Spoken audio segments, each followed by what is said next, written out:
Good morning, good afternoon, and good evening, wherever you may be. I am Brian Martinez, working with Honey Badger Radio. Welcome to the Fireside Chat number 88 with our very special guest, David Shackleton. Hello, David. How are you? Hey, Brian. I'm well. Okay, good. Just a little bit of info for you guys before we get into the chat about David Shackleton. David Shackleton is a thinker and writer on gender and psychological growth. He was editor and publisher of Canada's Gender Equalism magazine, entitled Every Man a Man's Journal, for 10 years and organized annual gender conferences across Canada. His original models of gender codependence and psychological growth have formed the foundation of numerous self-discovery workshops and events. His first book, The Hand That Rocks the World, An Inquiry to Truth, Power, and Gender, is an original and penetrating analysis of the state and cause of modern gender relations and politics, and a particular exploration into the nature of female social and political power and the reasons it is so difficult to recognize. Excerpts from the book and other writings are available at his website, which is www.genderhealing.com, which I've included on the screen. You should see it there, and it's in the low bar. You may correspond with David by email at david@genderhealing.com, which I've also included in our guest info you should see on your screen. So we're going to be talking a little bit about David's second book, entitled Daughters of Feminism, Women Supporting Men's Equality, which is a collection of 30 stories by women of how they came to gender balance, to supporting men's issues as well as women's issues. So thank you for all that. Looks like you have quite the large body of work. So I wanted to ask you, in total, how long would you say you've been doing this, and why do you do this? Well, it depends where you decide where I started. Probably the first thing that happened to me that got me interested was 1987. Mm-hmm. My first wife left me, and she did it in a strange way. She said she was taking our dog to the vet. We had no kids, and so she wanted the dog, I guess. But anyway, then she called me up and said, "I've left you." And I said, "Why'd you do it that way? Why didn't you talk to me?" She said, "I was afraid you'd be violent." So that was, I think, the first thing that got me started thinking about gender. I sort of took a look around into the world. At that time, I hadn't been paying attention. And I noticed when I looked around that this whole story in the culture was about perpetrators, men as perpetrators, and women as victims. And I thought, this isn't balanced. Mm-hmm. This is complete. Not that it's false, but that it's very incomplete. And so, I guess that was where I started. So we're going back 30 years. Well, about that story about your wife, was there any? I mean, does she have? Is there? Where do you think that came from? Did you ever figure out why she thought she was why she was afraid to just talk to you about it and tried to sort of slip away with your dog? Well, yeah, I've thought a lot about that. I haven't been violent in my adult life, and Mm-hmm. I've never been violent with her. I mean, I would guess maybe 4 or 5 times I raised my voice during our marriage and shouted. Mm-hmm. But I never even imagined being violent. So it didn't come from me. I think it came from the culture. And I did find out subsequently that she had gone to a family lawyer, a divorce lawyer, and the divorce lawyer had advised her to do this, had said, look, men can be violent, so don't talk to him, just leave and make sure you're safe. Mm-hmm. All right, and so well, that's quite the red pill moment. Do you in the work that you did for this book, Daughters of Feminism, were there any particular anecdotes or stories that really stand out, and maybe even sort of take you back to that past, that history that you had with your wife? Well, there's a lot of stories of relationships, and but these are, of course, women's stories. They're all women's stories, and some of them were intensely moving. Like women holding themselves accountable, acknowledging the ways that they had abused men, the ways that they had been caught up in a story that had them be victims and taking responsibility for that. I mean, that's Mm-hmm. so profoundly moving when women do that. A number of the stories brought me to tears when I was editing the book. Mm-hmm. Are there? You say that you didn't have kids. Yeah. Are you still without children? Yes. Are there any stories in the book about uh, sons, essentially, of the women who write the stories, or is it mostly about relationships? Or It's mostly about relationships. uh There are huh. certainly stories by mothers about raising children and raising sons and worrying about what the world is going to be like for their sons. Mm-hmm. Um, there is there's a story by a woman whose brother committed suicide, Mm-hmm. and what that did to her and how that caused her to question how we are treating men. So a lot of deeply personal and quite wow, quite dramatic Yeah. story. Yeah, so it is said, for those of you guys who may not know, I've included links to this book called Daughters of Feminism: Women Supporting Men's Equality in the Low Bar. You can get on Amazon. It's actually a sister book to another book by Janice Fiamengo called Sons of Feminism: Men Have Their Say.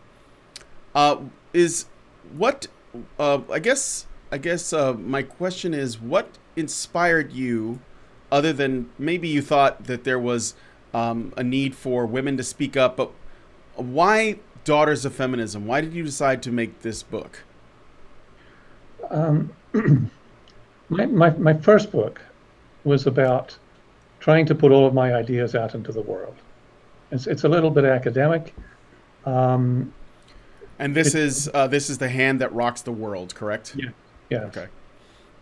And so that was about me looking at my life and saying, okay, I'm in my 60s. I want to make sure that I've been thinking about this for 30 years. I want to make sure that I put my ideas out. But Daughters of Feminism is different. Daughters of Feminism is an attempt to change the world. It's an attempt to influence the culture.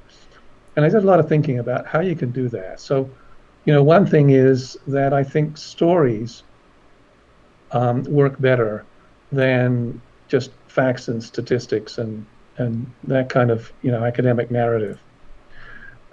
People can identify with stories. Stories can move us, and I Mm-hmm. think when we're moved, we're moved. Like we physically change our position. So that's one thing. And the second thing is, Sons of Feminism.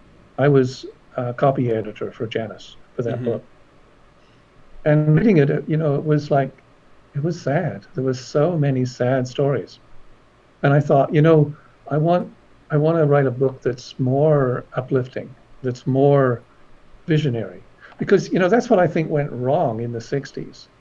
Is that if you look at what Martin Luther King was doing, he was collaborating with whites. He was pursuing black equality through collaboration and through saying, look, let's have a joint vision. But when he was assassinated, the movement kind of became just focused on grievance and just focused on finger pointing and moral superiority. And we've had that now for 50 years. Identity politics has been pretty much, I would say, dysfunctional. It's been just about moral superiority and grievance politics, Mm-hmm. and and accusation. So I wanted to go back to what I think is healthy, which is having a vision, saying an inspiring vision of, look, this is what I want. Do you want that too? Um, I guess those are the two main things: visionary and women. I guess that's another thing. Women's voices are much more credible, of course, in the current gender climate than men's. Unfortunately, that's part of the problem. And so, okay, go with the flow. Let's have a book of women telling their stories. And feminists tell us that, lived experience is just as important as facts and figures. Well, here's some lived experience. Here are 30 women talking about their lived experience that is about coming to the realization that men's issues are just as legitimate as women's issues. Mm-hmm. Have you received any criticism for your book? I really haven't, not yet.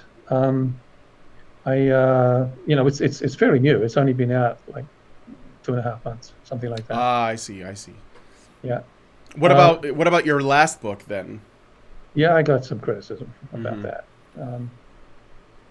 And well, it's funny that you bring up this idea that these kind of like anecdotes and personal stories can actually be really influential, and in many ways more so than just putting out data, facts, and evidence based information. And on the one hand, I'm the kind of person that tends to be more interested in the factual data and like the stats. And I think the stories are essentially, they're sort of like little nuggets of proof for those things. But I tend to be attracted to that. But I think that when you're trying to share these big ideas and these big visionary things with the majority of the world, or if, as the internet calls it, the normies, if you will, the anecdotal stuff and these sort of personal stories, they tend to be more effective. I mean, Cassie J, who recommended your book Right. also, and I have a little blurb on that, her whole movie, The Red Pill, in part is a collection of anecdotal experiences with some data sort of sprinkled in. Right. And so it tends to be pretty effective. So is that sort of like what you were thinking when you went into this? You thought, I've done this academic thing and it's got a lot of info in it, but maybe I'm doing this the wrong way. Maybe I should come at this discussion from another angle. Yeah, kind of like that. Not making the first thing wrong, because I think you're right. We do need the facts and the figures to back up the stories. Mm-hmm. That needs to be there. But what I'm saying is I don't think the facts and the figures are what change lives. I think it's the stories. Like when you go into the movies and you're moved by the characters, you identify with certain characters, right? Yeah. That identification, I think, is what provides the emotional experience. And the Mm-hmm. emotional experience, I think, is what we remember. It's what changes us.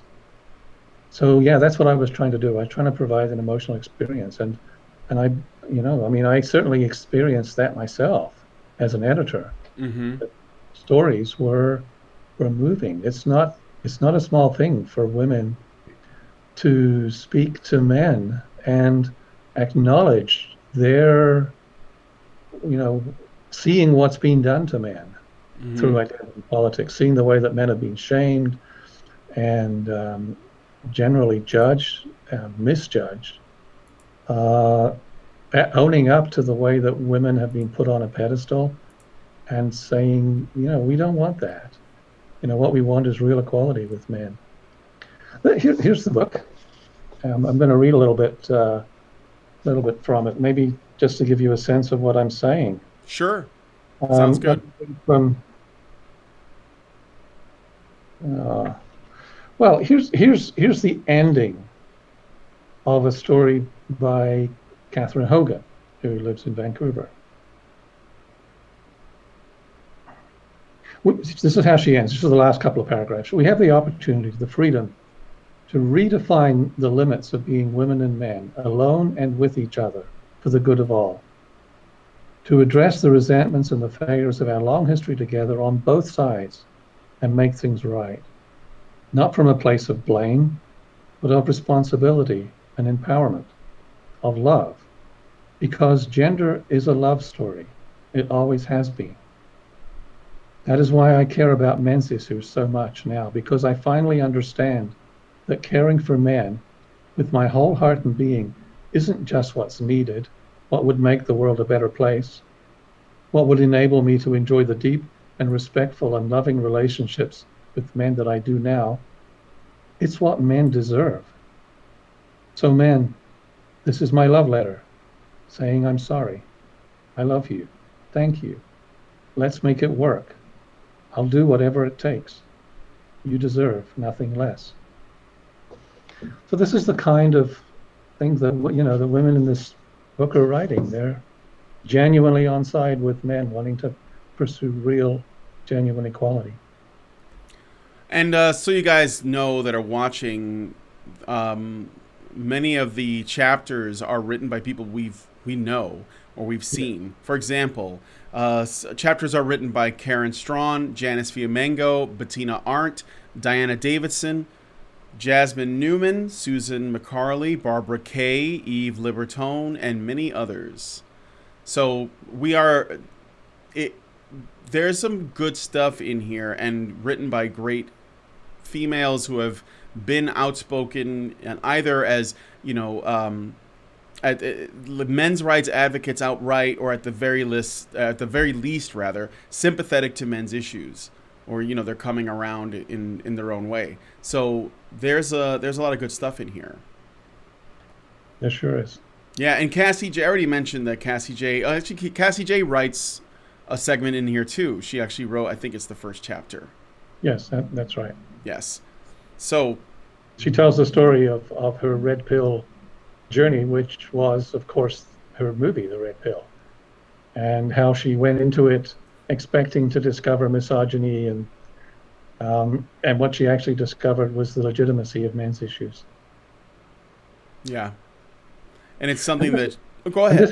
This is the fantastic thing, when women have this sort of turnaround moment, this red pill experience, and are strong enough and to actually acknowledge it, to say, yeah, I was wrong, and now look, this is what I see. I think this is how we can heal the world, is with this kind of integrity. And there's some very high integrity women writing in this book. I'd be pretty curious to know just how many, because when you look at the world through the means that we have, which is our social media, the internet, and television, and that kind of thing, I think that for a lot of people that are sort of like having the same conversation, walking along the same path that we at Honey Badger Radio do, it can be very easy to become pretty black-pilled by all of this, where you just don't see a light at the end of the tunnel. You don't think that right. Women in general care about men, and while we do know people that do, it would be really interesting to see if we could hear all the voices and learn where actually, we stand with women. Because if you were just to look at what social media or mainstream media kind of displays, it doesn't look good. It looks like the voices on our side are the fringe ones. And I know that we have, we talk a lot about, some pretty dark stuff that's happening in the world culturally and in the media and society and even politically. And it can always seem like a constant uphill battle, especially when you are talking about an issue that is probably one of the most progressive and most, let's say, never tried before ideas of our modern time, which is the attempt to directly address men's vulnerabilities and see men as potential, victims in some fashion, or at the very least people in need of help. And that's a difficult thing to talk about, because it seems like most people by and large don't want to see that. So it would be really interesting to see, I guess, what the real, like how many of us are actually more sympathetic. Like what does the silent majority believe, And I wonder if more stories like this could be the means to learn that information. Does that make sense? Yeah, I think so. I mean, I worry too about the darkness of the outlook. I think if we can't find a reason for hope, then it's easy to just fall into despair. But I think that there is reason for hope. I mean, I see. Well, let me say, in the introduction, I offer my own personal definition of feminism, which is this: I say that feminism is compassion for women without accountability, and accountability for men without compassion, all under a story that it's about equality. So, so what we see in the world then right now is compassion for women and accountability for men. Now, so that it seems to me is, if we're talking psychologically, is a guilt projection. Mm-hmm. Essentially, a guilt projection from women onto men. Women saying, we don't want any accountability for the state of the world. We want men to have all of it. So, okay, it's not a healthy place to be. But the next thing that can happen, I think, is that we get to see men's vulnerability, men's victimhood, because that doesn't totally threaten the guilt projection. Mm-hmm. If some men can receive some compassion, that can be okay. The really tough thing that's going to be the last thing to come, I think, is accountability for women, because accountability for women undermines the guilt projection. It says, women have some guilt. And I think the whole feminist project has essentially been a way for women to avoid accepting existential guilt in the world, putting it all onto men. So, it's not a healthy thing. And we've had it for 50 years. We've had a very unhealthy story in society for 50 years. And that's not a small thing, My interest and what I focused on in my first book is when deep dysfunction goes mainstream. There's always dysfunctional shit on the outside, on the fringes of society. But when deep dysfunction goes mainstream, then you have a very dark situation, and that's what we're looking at. We're looking at a very deep dysfunction that's right in the heart of our story about ourselves as a culture. It's a mainstream story. So, it can go very dark. Like when you have so much momentum, so much psychological momentum attached essentially to a lie, and a very central lie about people, then you can go to a very, very dark places before you recover. So I think it's important that we be driven by hope, because otherwise, we can easily get lost in despair. And I think that we see, like, MGTOW is a little bit like that. I worry about MGTOW because of it's a retreat, and as long as you're retreating from the problem, you're saying we're not strong enough to deal with it. We're not strong enough to face it in our lives. The only thing we can really do is back away from it. And so, I'm strongly of the opinion that we need to face this and work out strategies to face it directly. And for that, I think, we need hope. So that was one of the reasons that I edited this book, was to offer some stories from women that are hopeful. Yeah. I would on the MGTOW thing, we've talked a bit about it on the show. Well, we talk about it all the time. The thing is, I guess the toughest thing about MGTOW is it's difficult to criticize them, because what they're doing with the Me Too movement and things like Title IX and all these other sort of cultural and political and even institutional things against men, it seems to me like for some men, if not many, at least turning inward and focusing on yourself and trying to, I guess, become more self-reliant so that you're less in need of female approval would be a good thing for most men. I guess it depends on what we're talking about when we say MGTOW. Maybe retreating is a tactical retreat. Maybe the what seems to be happening too is, while I don't think that MGTOW is the ideal solution, I think that it seems to be a natural response that's rational in a lot of ways. And it is, there are women that are starting to lament that. Like they're saying, Yes. you know, we're having a difficulty finding a man and all this. And I think that while it's not necessarily a solution in and of itself, we've talked about it, and it's hard. It's hard to blame them, is what I'm saying. Like I can't blame them because No, you know, don't get me wrong. I'm not blaming them either. Sure. And I think that it's healthier than just staying a doormat, right? Yeah. It's certainly For healthier sure. than throwing up your hands in the situation and living in a dysfunctional relationship.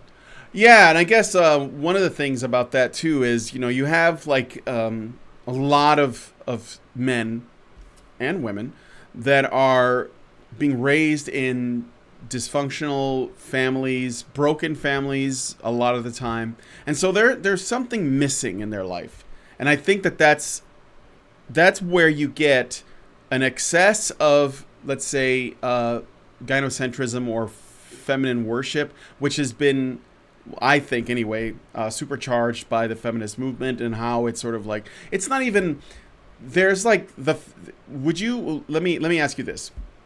In my mind, there's the feminist movement, and then there's our mainstream belief about women in society, and they are overlapped. Like if there was a Venn diagram, they would almost be a circle, almost. And then you have people that want to give women the respect that feminism doesn't, and men the love that it doesn't, if that makes sense. And I think that's where we at HBR are at, where we're like, you know, we want to respect women too, and to respect them, they have to essentially, they have to earn a level of respect. It's the same that we would ask for a man, and we also want to be more compassionate to men in the same way that we already are for women. You know, Yes, absolutely. So when a big part of respect is accountability. Yes. Yeah. And so that's where I talk about feminism as a compassion for women without accountability, right? So there's a real lack of respect in the lack of accountability. Mm-hmm. Exactly, and that's why we have an ongoing joke. There is one in the YouTube community around women. It's called Respect Whammons, because there are white knights that are always going around saying, you know, women deserve your respect, but they're not actually asking for people to respect them, because that would mean, again, women would have to be held accountable for stuff. They would have to earn it, that not all of them get it, you know, that it's actually got value. So we jokingly say respect whammons, but what we really do want to respect women, assuming that they do that. Like I have tremendous respect for Karen and Cassie J and Allison, because they've earned it, because I can see that, you know, and there's plenty of women that, you know, everyday women that I see out in the street that I could see how, you know, they could have my respect, because they do difficult jobs. Like I've seen female police officers and female construction workers and stuff.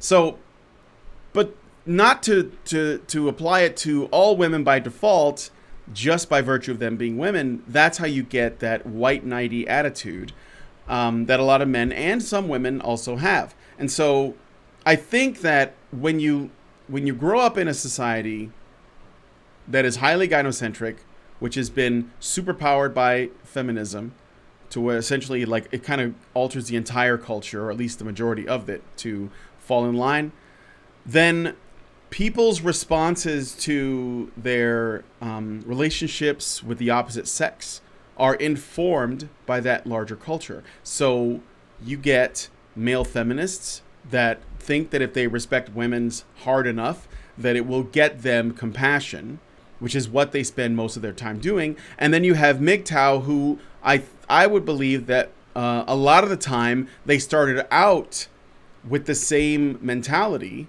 that the white knight types had, and then found that it's not getting them anywhere. They're not happy. They're, you know, find themselves in abusive relationships, whatever, or having no luck at all. And so they, in response to that experience, decide to go their own way. But they're in a lot of ways, they're still doing that from the perspective of the person who's been in that highly gynocentric mindset, and they're moving along a path, but they're still working within the same framework until they figure out their own self-worth and break out of it.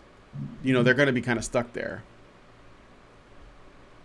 And just to put the final sort of point on that, that's the difference between, in my mind, the MGTOW that they come across as like very virulently anti-woman, or at least they make a lot of comments where they're overly concerned with essentially the things that women are doing, the things that women are doing to men, and they're vocal about it, versus the MGTOW that have essentially just, they don't talk on the internet, they don't make videos, they don't discuss it, they just go their own way, and they're quietly living as a, what you would call, what do they call it? Because MGTOW has been around a lot longer than the acronym. They're just basically bachelors, eligible bachelors, well into their later years. So, well, and more power to them. Like it's. My comments are about how are we going to get to the place of real equality with men and women. Where women do hold themselves accountable and do earn respect, and men are recognized as lovable and vulnerable, and we see men's issues. So my concern is with a movement towards that, and what shape that it might take. And in that context, MGTOW are not really on the playing field. Right, they're playing a different game. Yeah, they're playing a different game. Yeah. So, what would you like to see as far as sort of like moving towards that equality outside of what you were just saying, women essentially, us giving more accountability to women and more compassion to men to sort of balance that out? Yeah, I've been thinking about that a lot recently, about what the best strategy might be. And I'm going to give you this is going to be the first public release of my thoughts about that. And that is, I think that women essentially stepped onto the social movement field 50 years ago with feminism, and and their first sally forth was essentially an error. Their analysis, feminist analysis of the situation, that men have all the power and they've had this patriarchal oppressive thing going on forever, and that was simply mistaken. And we're just living with the consequences of that. And the reason that it's been able to be, that mistake has not been rectified is because of women's power. Women's primary power is moral. It's the power to say this is what's right and this is what's wrong. And that moral power comes from innocence. So that's why they defend their innocence so strongly. Any possible accountability is called blaming the victim, right? Right. Because it's the source of their moral power. So here's the thing. I think that the most powerful thing that could happen to correct that dynamic would be for some women who really get it about gender to step into the role of speaking for women and simply apologize. Say to men, listen, we get it. We really get it, that we screwed up big time with feminism. And we want you to hear, men, that we're sorry about that. That we recognize that it's screwed with your lives for 50 years. There's been massive fallout, massive consequences, huge negative effects. And we want you to hear that some of us get it. Some of us are willing to stand in the place of accountability for that and apologize to you. I think that coming from women could be the thing that would make a big, huge difference. Because, I think the biggest thing for men is shame. The biggest issue for men is shame. And shame is the feeling that we're no damn good. Shame is taking on toxic masculinity stories and all of that crap, right? And and that's essentially what feminism has been pushing on all along. is men, shame on you. You've been patriarchal oppressors, and you've been, violent, and you've been gender, just, the whole story, right? Yeah. And essentially, it's an attack on masculinity. Oh And yeah. and you know, the cry "death before dishonor" is a male cry. It's not a female cry. For Mm-hmm. men, honor is really important. And so and women are the keepers of men's honor. I think that was the power that balanced men's greater physical strength. Women are afraid of violence. Men are afraid of shame, of dishonor. And so there's been a kind of a balance of power. But what happened in the 60s was that women stepped into this public shaming place, and they've been doing it, or some have, for 50 years. And it because men have this weakness, if you want to think of it that way, that we're easily shamed, that we need to feel honorable, and women are the keepers of our honor. Then women have been able to control us, to keep us down. Like Me Too has had almost nobody stand up and say, "What the hell is this?" Stop wrecking the careers of men just based on allegations. Stop destroying lives just based on feelings, Mm-hmm. based on stories. We spent hundreds of years developing a legal system that had checks and balances so that we didn't get caught up in mob violence. And here we're resorting to mob violence again. So why can't men stand up and say that stuff? It's because of shame. Mm-hmm. So anyway, that's my sense of it, of the basic dynamic. And I think the way into that is for women to stand up and say, "We're sorry that we did this. We took your vulnerability to being shamed and we abused it. And we want to stop." Yeah. So I have a couple super chats, which are chats people put in. They pay a couple bucks. So we appreciate the donations. I'll just read them out. If you guys have any questions for Mr. Shackleton about anything, his book, his thoughts on, gender, whatever, just go ahead and put it through in a super chat, and I'll be sure to read it out. So Zeranx gives us $2 and says, MGTOW is the story of 300. They're the Spartans. Zeranx gives us another $2 and says, meaning if they die if they don't turn away. Tyler Preston gives us $5 and says, male feminists uses selective outrage to justify abusing women they don't like. Examples, Karen, Allison, Cassie, June, Blair, Roaming Millennial, Aiden, Paladin, Lauren, etc. Kit gives us £2 and says, feminism makes women unhappy. Ironic and poetic. Well, thank you for the super chats, guys. I don't know if you wanted to comment on any of those. I did kind of read through them quickly, but I mean, with the first one, I agree that sometimes it's the very best that men can do is to step out of the ring, because they're just getting the shit beat out of them, and sometimes that's the first step to recovery. Yeah. So when it comes to, well, actually, let me ask you this. You were talking about feminism a little bit and all of the stuff that's could have sort of come out of it. Do you think that there's also or would you agree that there's also a part of it, let's say the more organized and politically motivated parts of feminism and also the academic parts, that are simply using the narrative as a power grab, just like for a grasp at political power? Yes, I think so. Yeah. Okay. I figured that was fair, and I know there are different people who believe different things about what feminism is. If there is a, let's say, power grab aspect to it, I think it is. I just believe that the average person, which is why I distinguish between feminism as a sort of organized orthodoxy, religion, and the people who, the people at large that generally agree with most of the underlying sort of foundations of feminism, but don't necessarily, they're not practicing.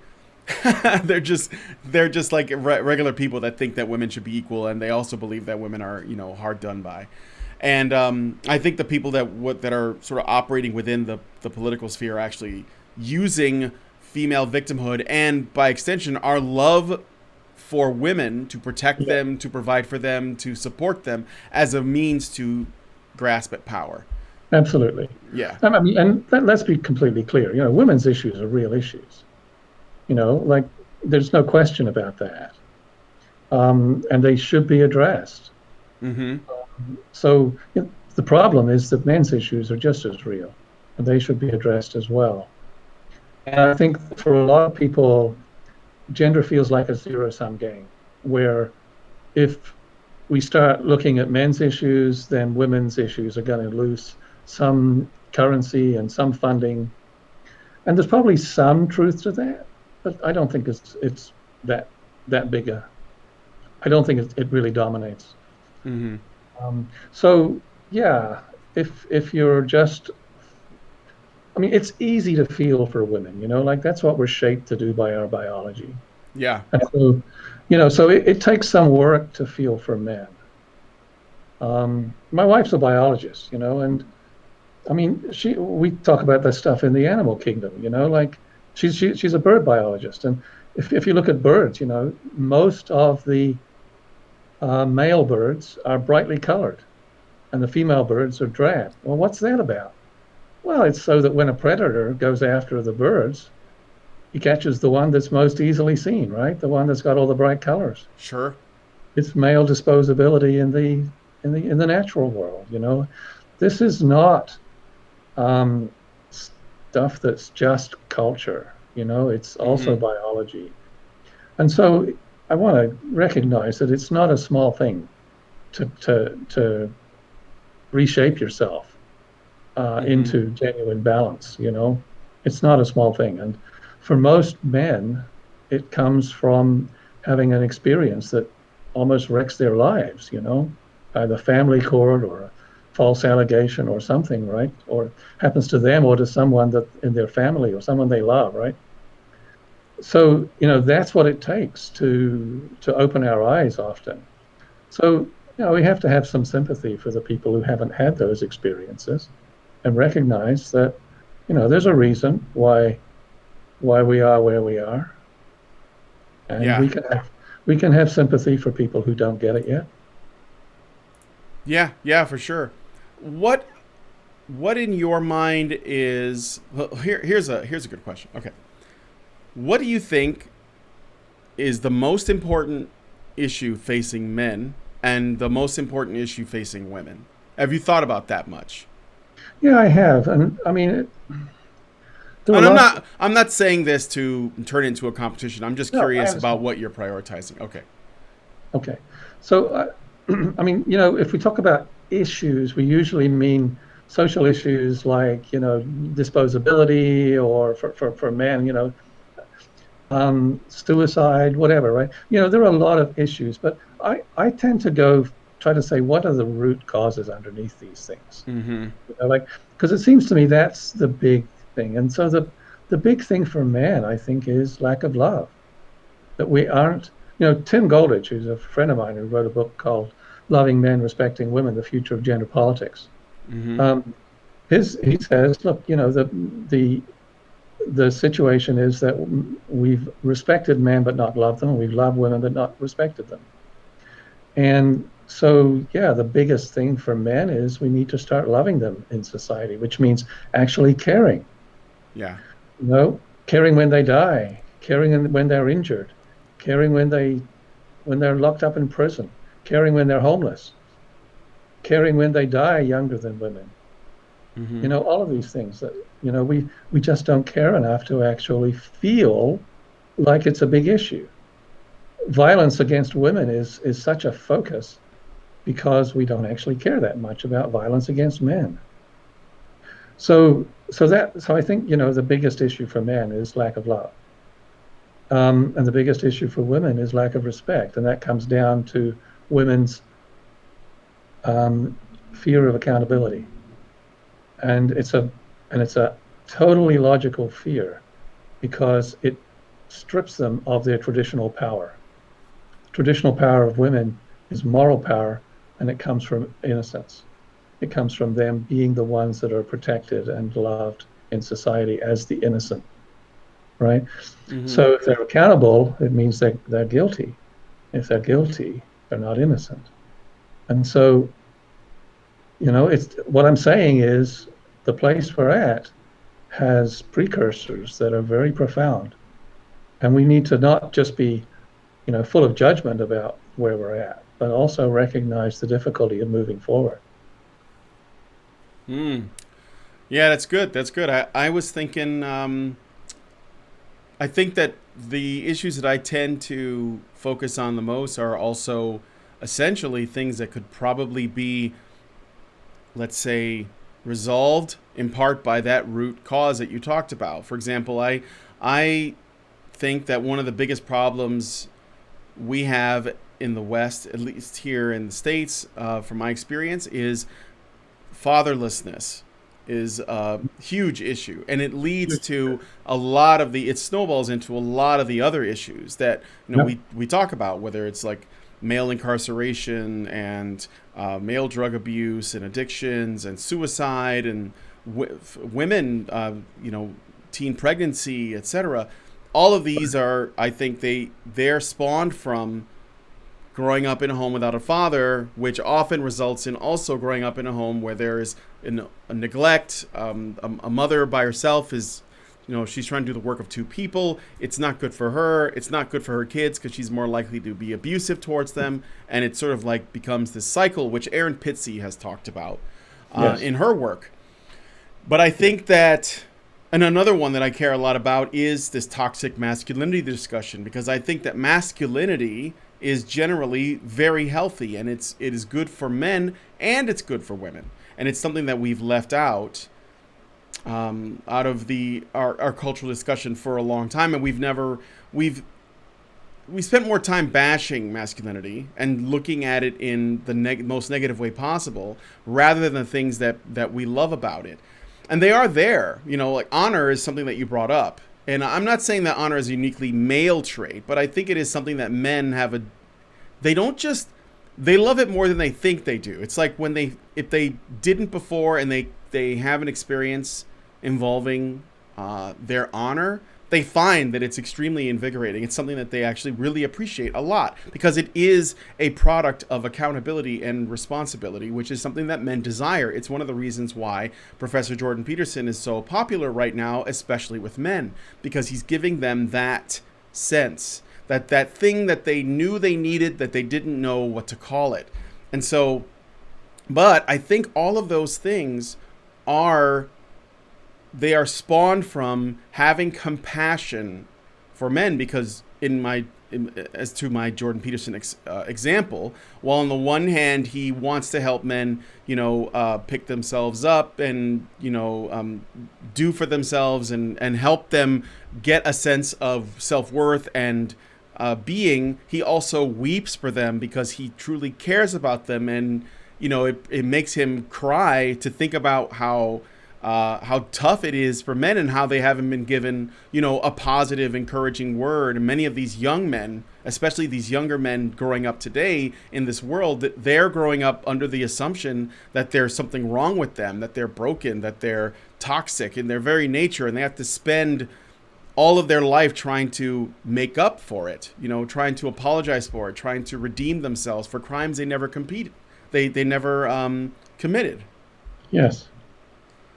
So, And so, what we see is that when there's an individual male who does something horrific, like a school shooting, mm-hmm. then that gets broadcast, it gets spread onto all men, and we hear stories about toxic masculinity, right? Yeah. But when men do things that are heroic, like saving the boys from the cave in Thailand, right? You notice the rescue workers, they're all male. Yep. But there isn't the corresponding conversation about positive masculinity, about men's heroism. It doesn't happen that way. Now, for No. women, it's the other way around. A woman does a good thing and it's seen as emblematic of all women. And a Mm-hmm. woman does a horrible thing and it's seen as the exception. Or not talked about at all.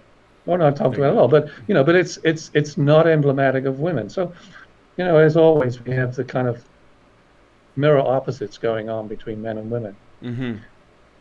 Absolutely.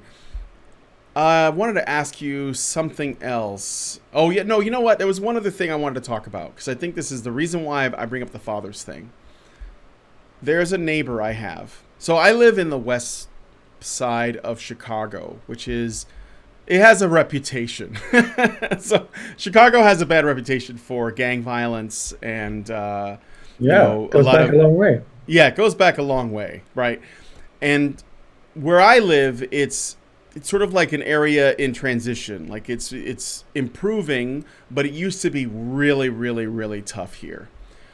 But there's still I live in a majority Black and Hispanic neighborhood as a Hispanic guy. I grew up here. The hospital I was born in is a couple blocks from my house, and there is I live here with my wife and our dog, and every morning I let my dog out. He wakes me up at about 7, and I let him out to do his business. And I'm out there with a cup of coffee. And every morning I go out there with my coffee and my dog. And I see this black man, and he comes out. He lives across the street from me. And he comes out of his house wearing a suit with a briefcase every morning. And his son comes out, and he's like a toddler, barely walking. He says, "Bye, Daddy." And the black man turns around, kisses his son, and then leaves for work. And he does it every day. And every time I see it, it just gives me like, it makes me tingle because I don't see that very often. And it's actually extremely powerful imagery. And the funny thing is it's so mundane. It should be so mundane. But the Right. fact is that in our country, the Black community in particular is suffering a great deal of social and economic issues, and one of the, if not the main reason for it, is there are no fathers. There are single mothers on welfare raising their kids. They're not doing well. The children almost always grow up and join gangs. They get involved with drugs. This is I've seen it. I've seen people die young. I've known people who have, I grew up, like I said, in a tough part of the city. I went to a high school that was near the toughest projects in Chicago at the time, called Cabrini Green. You can look it up. Cabrini Green in the 1980s was extremely violent, and I was like a couple blocks from there. And I've seen nothing but, people destroying themselves. And when I see that, and I think to myself, why is this so rare? That's the reason why this is, it actually is pretty powerful. It's something I see every day. And it should be seen as not terribly unusual, but it really is.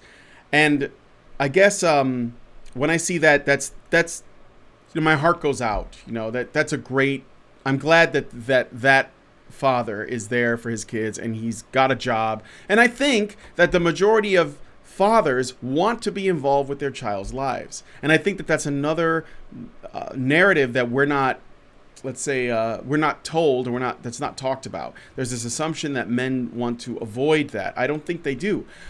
I think that it's probably likely that most men do. And I see that, and that's why, I guess for my part, I find that fatherlessness is a very important issue. But I think that if we don't have admiration for men as they are, for what it is they want to do for their children, and they want to be present, I think that that's going to contribute. This whole, when Father's Day comes around, we want to make it about single moms, that kind of thing. That's taking love and compassion away from men, right? Yeah. So I think that there's a natural tension between fathers and mothers. Mm-hmm. I think that their jobs are different. I think that mothers are about, providing sort of that unconditional love and affirmation for children so that they build a strong sense of identity and self-esteem. The Yeah. fathers are about respect. Fathers, I think the father's message is, you need to earn my respect. And it's about preparing kids for the world. Mm-hmm. And the world is not a place that's going to love you. It's going to expect you to perform. And fathers, help kids to get that kind of objective evaluation of themselves, which self-esteem is not about. Self-esteem is about you're absolutely okay no matter what, right? Mm-hmm. So anyway, what I'm saying is there's a natural tension between these two different jobs that I think men and women feel in their biology or in their culture. And so when you have a situation where women are much more respected and valued, and their their role as parents is seen with greater respect than it is for men, then you've got a situation in which the culture is actually actively mitigating against good fathers. The when you have this kind of tension of opposite things, um, then it's important to equality is really important because otherwise you can't hold them in balance. And that's why, what you were saying earlier about single mothers, that why that job is so tough Mm-hmm. because, it takes enormous amounts of personal maturity to be able to hold both those energies in one person, that unconditional love at the same time as that you need to earn my respect. Yeah. That's something that can be done by two relatively, let's say, not hugely yet personally advanced individuals, not hugely mature individuals, but for one person to do it, very advanced. Mm-hmm. Once again, guys, if you're just now joining us, I'm here with author David Shackleton. We are looking at the book, or we're talking a bit about his book, Daughters of Feminism, Women Supporting Equality. And I put links to the Amazon page. You should check it out. It's only going for $15 right now. So, and it's a good complimentary book to the other Sons of Feminism. So you should definitely check that book out. I have another super chat here. Devin Turner, $5. He says, I've long considered myself a feminist and was attracted to the MRM because they actually treated women like responsible adults. Accountability is key. Absolutely. Yes, and you know what? Actually, I think women would appreciate it when they realize it. I know that actually that tends to be true because have you, just speaking to the audience in general, have you ever been with or known a man who was with a woman, or maybe a young man who was with a woman, and he essentially forgave her for everything she did, no matter what it was, or gave her a pass on any bad behavior, and then she got bored or frustrated with him and left him? I think that it's because in many ways women want to be held accountable. In a lot of cases, in my experience, that seems to be the case. So it's something that, and you know what, maybe they should be held accountable if you know any in your personal life, despite whether or not they want it, because then you'll know who really does and who doesn't. I mean, just as there are going to be some men who are not deserving of respect, there will also be some women. So you may as well treat them equally, Right. as it were. So do you have any other? I guess we've gone for about an hour now. So do you have any other thoughts, or maybe anything I didn't ask you about? Oh, I have one more question. What's your favorite story from your book? Do you have a favorite? I do. It's the second one. It's the one that I read from. It's by Catherine Hogan, Ah, Vancouver. She starts it out with a story about um, being on the train in Vancouver and seeing a kind of a drunken guy come onto the train, leering at women, and how she, for the first time in her life, she actually grown enough that she didn't just see the one guy, but mm-hmm. and she looked at the other men on the train, and she noticed for the first time that they were all making eye contact with each other and adjusting their positions in order to protect the women from this one guy, and that changed her life. That perception that she had there. It's a beautiful story. Yeah, I like that. That's good. Yeah, That's good. and it's the thing that we overlook about men. You know, that most men are good men, but the good men don't aren't shouting from the rooftops about what they're doing. You know, the plumbers and the carpenters and the construction workers and the truck drivers who are basically keeping society running. You know, they're Mm-hmm. not out there saying, "Look at me, look at what I'm doing." They're just doing it. The good men taking care of business. Um, it's time that we started to recognize just how big a deal that is, and how much we rely on men, and how reliable they are. Yeah. Yeah, that's great. Thanks for sharing that. I really like that. I'm gonna have to check that story out myself.